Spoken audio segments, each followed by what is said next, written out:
kita ada di kuliah yang pertemuan yang ke-11 ya, terkait dengan manajemen sumber daya proyek ya. Jadi kalau setengah semester kemarin kita bicara tentang ekonomi tekniknya, maka ada kelayakan proyek gitu ya, ngitung NPV, IRR ya, dan apa namanya, berbagai macam kelayakan yang dilakukan gitu ya terkait dengan ekonomi teknik. Tapi setelah UTS kita belajar tentang lebih kepada manajemen proyek ya. Nah, tibalah pada malam hari ini kita belajar tentang manajemen sumber daya proyek. Yang dimaksud dengan sumber daya proyek ini bisa macam-macam. Bisa ada orangnya, sumber daya manusianya, maupun yang berhubungan dengan alat, bahan, ya. Terutama berbagai macam proyek yang berhubungan dengan penggunaan alat-alat berat, ya. Yang perlu dimobilisasi, perlu diatur waktunya, dan sebagian mungkin alat-alat berat tersebut bukan milik perusahaan tersebut, bukan milik si kontraktor tersebut, sehingga perlu diatur agar tidak melebihi waktu, ya, kapasitas kerja dan lain-lain. Sehingga kita akan belajar terkait dengan tiga hal ini. Mudah-mudahan nanti cukup waktunya. Pengantar dulu terkait dengan sumber daya proyeknya, kemudian pengolahan sumber daya manusianya, dan yang terakhir berhubungan dengan pengelolaan material dan peralatan. Ya. Nah, em, pertanyaannya adalah sebenarnya sepenting apa sih kita dalam mengelola apa namanya sumber daya proyek itu gitu ya. Jadi di dalam sebuah proyek, proyek apapun sebenarnya tidak hanya yang berhubungan dengan infrastruktur lingkungan, ada tiga pilar utama gitu ya dalam manajemen sumber daya ini ya. Sumber daya manusianya, materialnya, kemudian peralatan. Material itu kayak apa ya? Pasir, batu bata, semen gitu ya. Kemudian alat-alat pengolahan, misalnya alat pencacah sampah, konveyor untuk berjalan, roda berjalan, gitu, jembatan timbang, dan seterusnya. Kemudian ada peralatan, ya. Peralatan ini seperti apa, ya? Peralatan ini adalah alat-alat yang dibutuhkan untuk membangun fasilitas tersebut, tapi bukan untuk alat operasional. Jadi misalnya alat berat tadi, gitu ya. Terus kemudian truk pengangkut semen gitu ya, molen gitu ya. Ataupun semennya sendiri yang diolah di sana. Nah, sebenarnya tidak jauh-jauh kalau kita ngomongin sumber daya proyek. Teman-teman sudah sangat sering berhubungan dengan bagaimana mengelola kelompok gitu ya. Kelompok tugas ya, kelompok di kelas, kelompok di kepanitiaan kan. Eh, Teman-teman pasti membayangkan kalau aktivitas pengelolaan kelompok tersebut pasti memunculkan ya, tidak pasti sih, ya ada kemungkinan, gitu ya. Ada kemungkinan memunculkan konflik ya. Misal pembagian tugasnya nggak jelas ya. Tapi ya yang namanya kelompok kan kita nggak bisa milih, mungkin sudah ditetapkan ya orang-orangnya siapa gitu ya. Dan mungkin juga gitu ya yang kita sudah jalani tersebut bukan hal yang mudah untuk kita keluar dari kelompok tersebut. Iya tugasnya satu semester, dia lagi, gitu ya. Padahal dia nggak jelas gitu ya. Nah akhirnya kita diminta untuk me, apa ya, menyelesaikan ya, maaf ya, menyelesaikan ya, bagaimana tim itu bisa menyelesaikan gitu, menyelesaikan permasalahan tadi gitu. Misalnya dengan orang yang terdiri dari 6 orang nih, benar nggak sih semua bekerja gitu ya? Jangan-jangan hanya satu dua orang saja gitu. Dan itu sudah lumrah terjadi gitu ya. Saat ada tiga orang dalam satu kelompok, mungkin yang dua bekerja, yang satu lagi ya nunggu hasil gitu ya. Ataupun yang dia di bagian presentasi gitu ya. Bagian presentasi yang buka sama yang tutup gitu ya. Jadi ketahuan ini orang tidak perform gitu ya. Tidak bisa mendapatkan tadi ya apa begitu ya yang ada begitu ya. Nah, ini menjadi PR gitu ya. Nah, oke, teman-teman semuanya. Uh, dalam persoalan itu kan saya perlu mengajak nih teman-teman semuanya. Makanya tadi di absen dulu yang pakai HP kemungkinan agak susah nih ya. Saya pingin pakai Mentimeter, mudah-mudahan tidak lupa gitu ya. Karena zaman pandemi dulu sering banget ini softwarenya dipakai gitu ya. Pingin pakai Mentimeter, ada pertanyaan di situ. Menurut kalian, apa tantangan utama yang paling sering dihadapi ya, dalam pengelolaan sumber daya di sebuah kelompok kerja? Ya, kelompok yang kalian sudah jalani bersama gitu. Nah, ini kan tidak ada nama gitu ya. Boleh berpendapat. Kira-kira tantangan utamanya apa ya? Sebelum kita nanti bahas lebih detail. Nah, silakan untuk diisi dulu.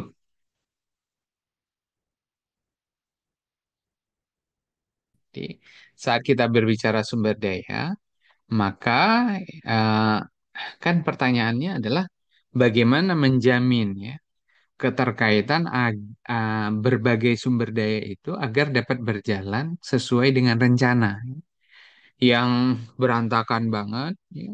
Sebuah konstruksi bangunan gedung yang besi di mana-mana, semen di mana-mana, pasir, orang seliweran, alat berat bekerja, tapi pas saat sudah jadi ya, menjadi bangunan yang indah, bermanfaat, bagus, sesuai fungsinya, tata letaknya yang bagus gitu ya.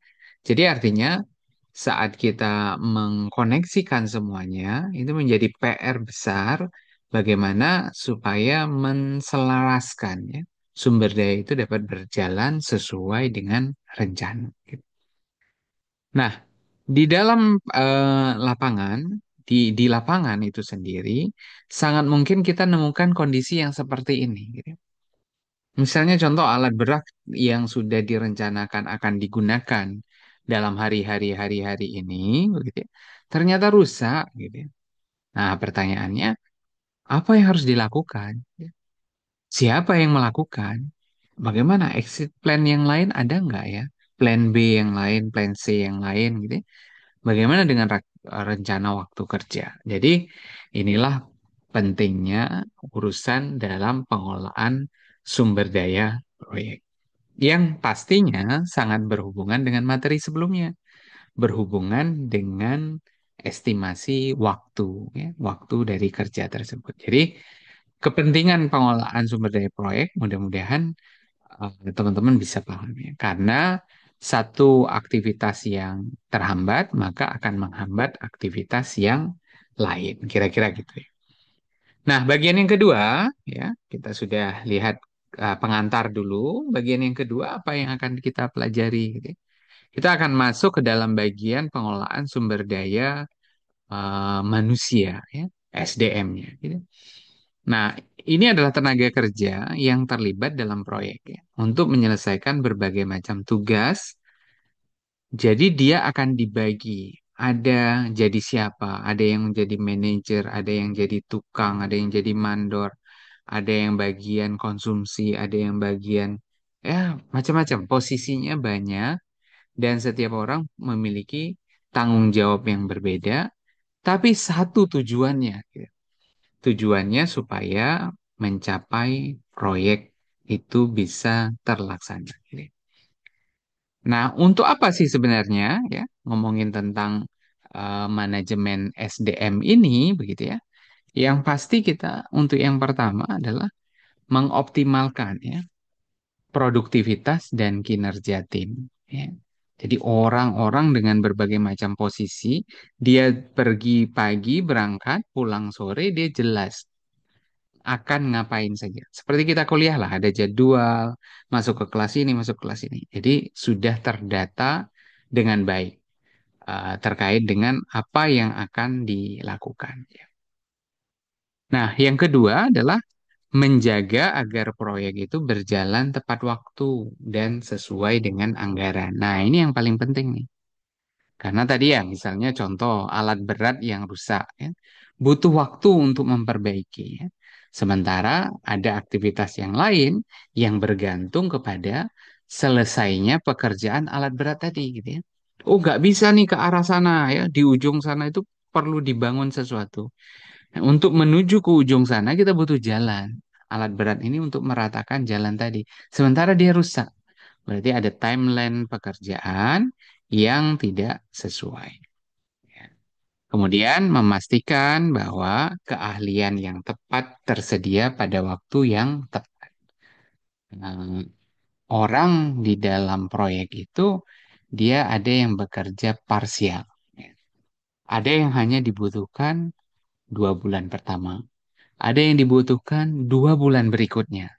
Nah, berarti dia akan keluar sesuai dengan waktu pengerjaan dari proyek tersebut. Misal ada sangat spesialisasi ya, dia urusannya dengan kelistrikan misalnya. Nah, dia tidak kerja di awal, karena di awal bangun fondasi, belum ada bangunan, ngapain tukang listrik ada di situ gitu ya.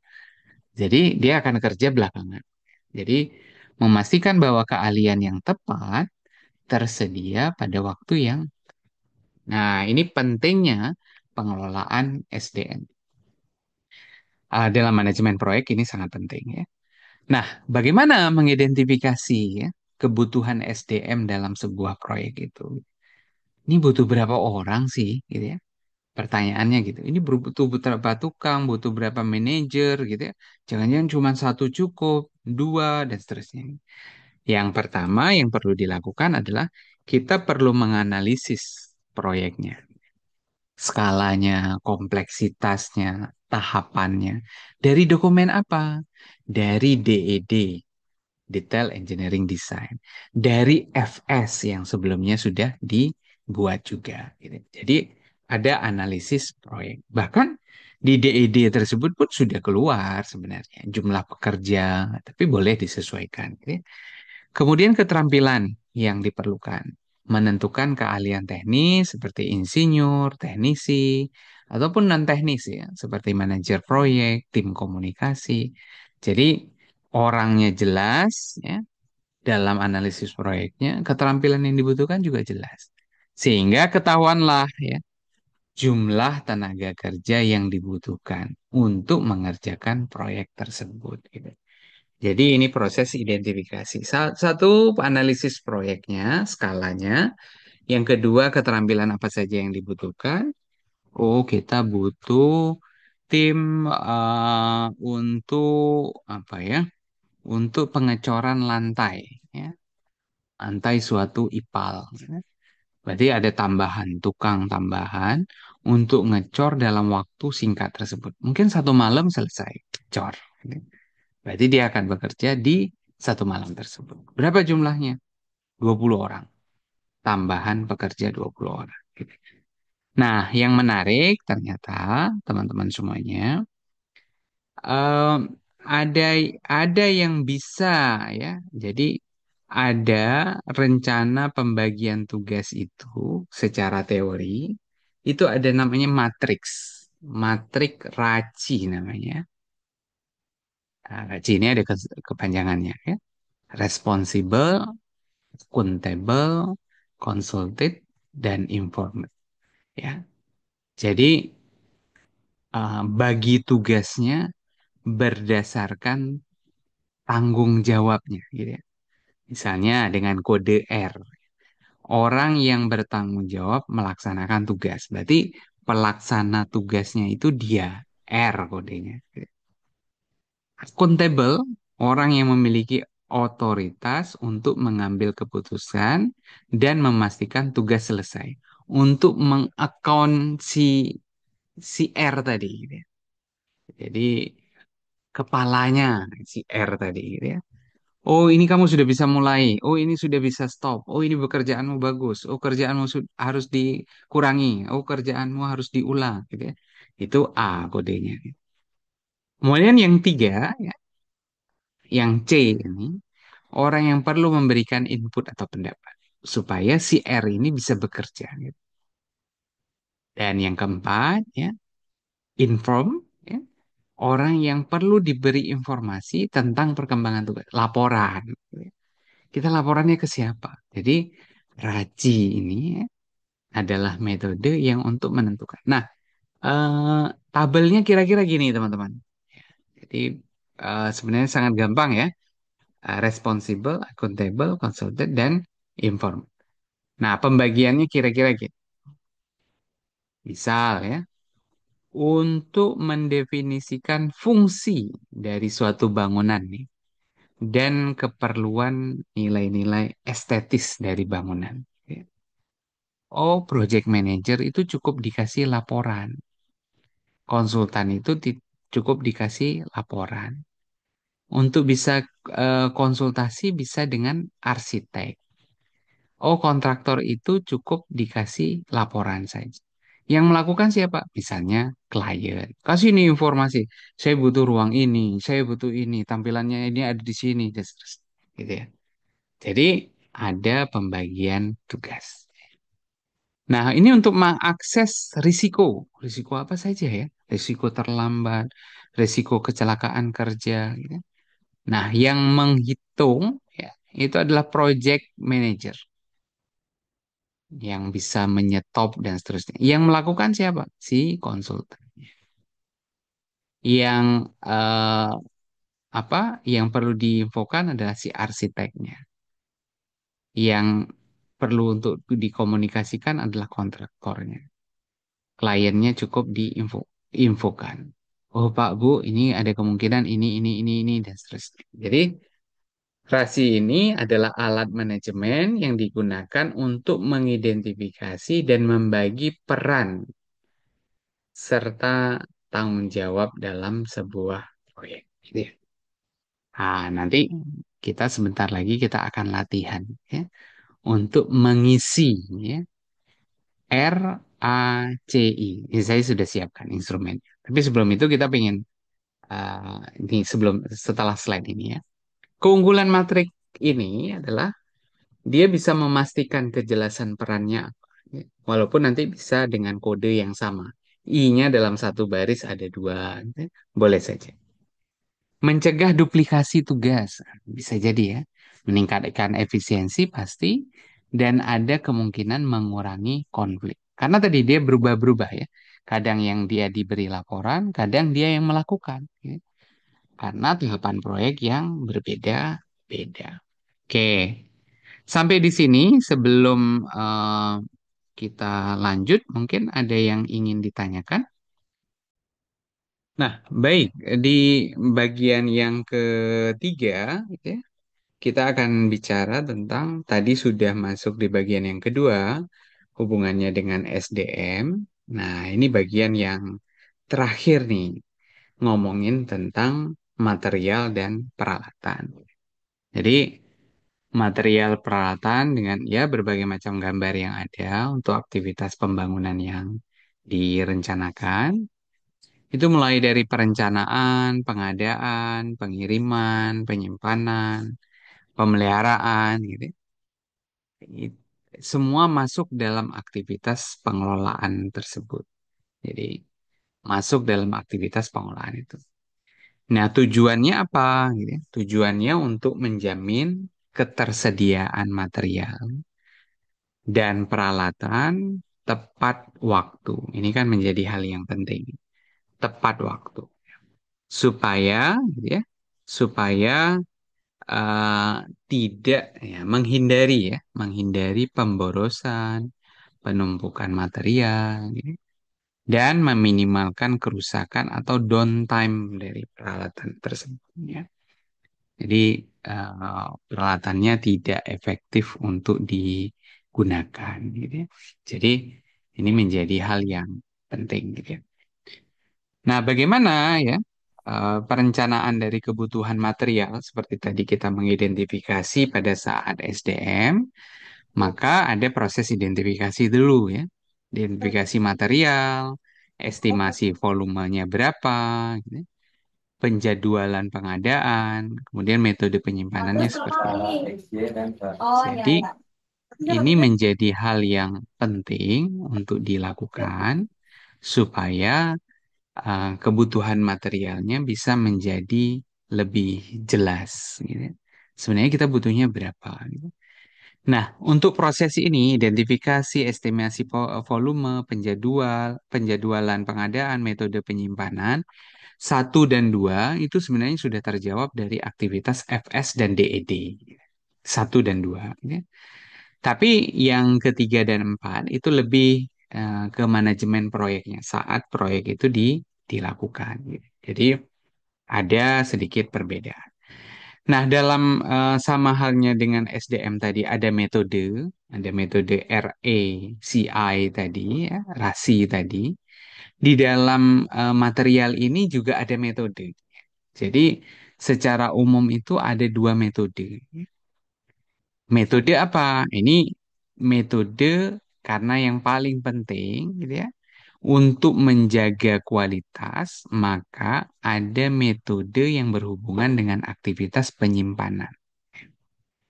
Bagaimana barang tersebut bisa datang dan barang tersebut kalau belum dipakai bisa disimpan di tempat yang baik, gitu. Tidak rusak sebelum dipakai. Nah, metodenya ada dua nih. Ada metode just in time, ya. Dan satunya metode buffer stock. Nah, kalau dari namanya saja kita sudah bisa tebak ini ya, prosesnya seperti apa, gitu. Jadi yang just in time ini dia metode manajemen material di mana material hanya dipesan atau hanya dikirim tepat waktu saat diperlukan. Jadi tahapan proyeknya muncul. Oh, kita butuh batu bata sekian ribu, datang, gitu ya. Jadi tidak disimpan. Tujuannya apa? Meminimalkan stok di lokasi penyimpanan, mengurangi biaya penyimpanan. Harus buat gudang, harus ada pegawai yang nunggui, gitu ya. Harus dijaga supaya nggak kena hujan macam-macam, kan. Dan mencegah kerusakan material. Nah, pastinya metode ini punya kekurangan, gitu ya.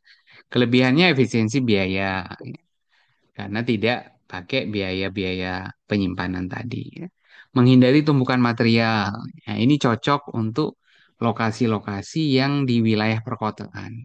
Areanya sempit, tidak mungkin nyimpan dalam jumlah yang banyak, gitu. Dan kelebihannya mengurangi kerusakan material, ya. Karena terlalu lama tadi ya disimpan yang cat-cat untuk kegiatan finishing, gitu, ya. Tapi udah dibeli di awal proyek itu dilakukan. Ya, jadi tidak tepat, gitu, ya. Nah, tapi metode ini ada kekurangannya. Akhirnya kita ada ketergantungan misalnya kepada vendor, gitu, ya. Harus ada kepastian dikirim tepat waktu. Kalau tidak, berarti ada risiko keterlambatan. Berarti proyeknya bermasalah. Ini mau ngecor tapi semennya belum datang, gitu. Ah, ini menjadi tantangan. Dan tidak cocok ini metode ini untuk material yang sulit didapat. Misalnya pembangunan suatu gedung ada ornamen yang perlu dipesan dulu, tapi harus belinya di mana. Nah, kemudian pakai metode just in time ini kurang kurang cocok. Nah, bagaimana mengelola metode ini? Sebenarnya butuh ini ya, butuh ya trik ya, butuh trik. Misalnya contoh ya, dengan menggunakan tabel ini. Aktivitasnya apa gitu ya? Oh, kita sedang ada instalasi jaringan perpipaan. Butuhnya HDPE, pipa HDPE. Dibutuhkan itu di minggu keempat. Jadwal kedatangannya di kapan nih? Nah, jadi harus jelas. Jadi minggu keempat berarti dia apa 4 kali 7 misalnya ya, 7 hari full dia kerja berarti 28. Nah, hari ke 28 dia start untuk bekerja. Nah, tapi barangnya datang di hari ke 25, gitu. Jadi ada spare waktu untuk persiapan yang ada tadi ya. Yang kedua, misalnya pengecoran struktur beton. Materialnya beton pracetak, sudah dicetak-cetak. Kebutuhannya minggu kedua. Maka ya kalau dia butuhnya di hari ke-14 misalnya, hari ke-10 itu sudah datang. Jadi ada yang mengatur waktu kedatangan material tadi ya. Nah, tugasnya siapa? Nah, tadi kita sudah bagi-bagi tugas. Tugasnya orang yang mengatur tadi ya. Nah, metode yang kedua, buffer stock. Nah, berarti kebalikan tadi ya. Dari namanya stock ya. Jadi ada jumlah yang lebih untuk stok cadangan.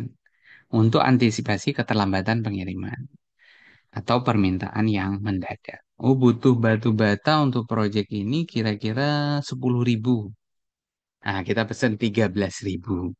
Ada 3.000 untuk cadangan. Rusak kah? Atau yang pemesanan berikutnya 10.000 lagi, tinggal pesan sebenarnya 7.000 gitu ya. Nah, ternyata ada keterlambatan. Stok ini yang dipakai. Jadi kelebihannya ya sesuai namanya ya. Antisipasi risiko, dia membuat proyek jadi lebih stabil ya. Nah, ini cocok nih seperti gambaran tadi ya. Cocok untuk material yang kritis. Ya. Tapi ada kekurangannya, pastilah tempat nyimpan, resiko rusak, bisa juga pemborosan. Karena tadi ada melebihkan ya pembelian dari bahan-bahan yang dibutuhkan. Nah, contohnya misalnya ya, pengecoran fondasi struktur, butuhnya semen, pasir, butuhnya 10 ton per hari. Nah, dicadangkan 3 ton tambah. Berarti setiap hari belinya 13 ton, 13 ton, 13 ton, 13 ton. Maka ada cadangan. Kemudian yang kedua, instalasi jaringan perpipaan. Misalnya butuhnya 100 unit. Buffer stoknya adalah 20 unit. Berarti pas saat pembelian ada 120 unit kira-kira gitu. Nah, kelebihan kombinasinya, jadi ya sudahlah, kayaknya harus ada kombinasi ya. Nyetok banyak nggak bisa, mesen mendadak juga nggak bisa. Boleh jalan tengahnya adalah kombinasi just in time dan buffer stock tadi. Jadi dibagi nih, untuk material utama dan kritis, ya, seperti pompa, panel kontrol, ya, nah, itu bisa saja gitu. Misalnya dipesan in time, gitu. Just time, gitu ya, just in time, gitu, just saat diperlukan. Tapi material-material umum ya yang artinya sering dipakai ya terus ada mungkin modelnya bisa untuk cadangan tadi gitu ya. Misalnya pasir, semen kan itu kebutuhan utama gitu. Pipa dan seterusnya. Jadi ada kombinasi dari dua metode tadi supaya proyeknya bisa berjalan dengan lancar. Nah, di samping itu ada kita bisa mengoptimalisasi penggunaan peralatan. Nah, strateginya bagaimana? Pastilah kita hubungannya dengan tadi ada giant chart itu, gen eh, g- apa bacanya gen chart ya, gen chart.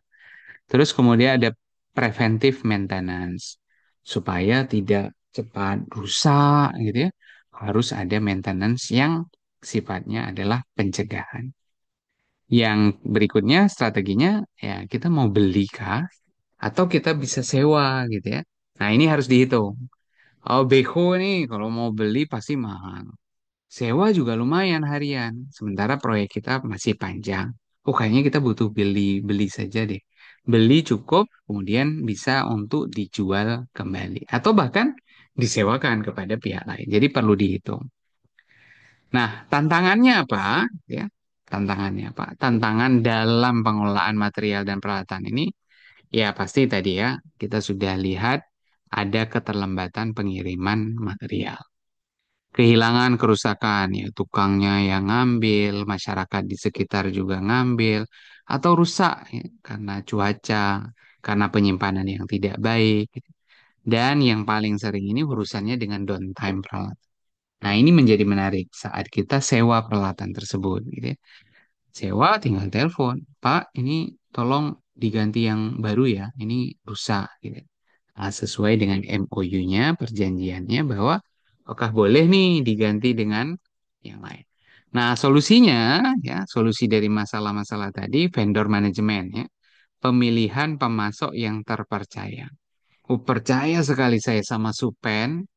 Epen ya, Epen untuk bisa nyetok pasir tepat waktu, pasirnya kualitasnya bagus. Berarti ada vendor manajemen. Sudah di list nih urutan tertinggi. Oh nggak bisa nih vendor. Ya udahlah Alfredo. Gitu ya.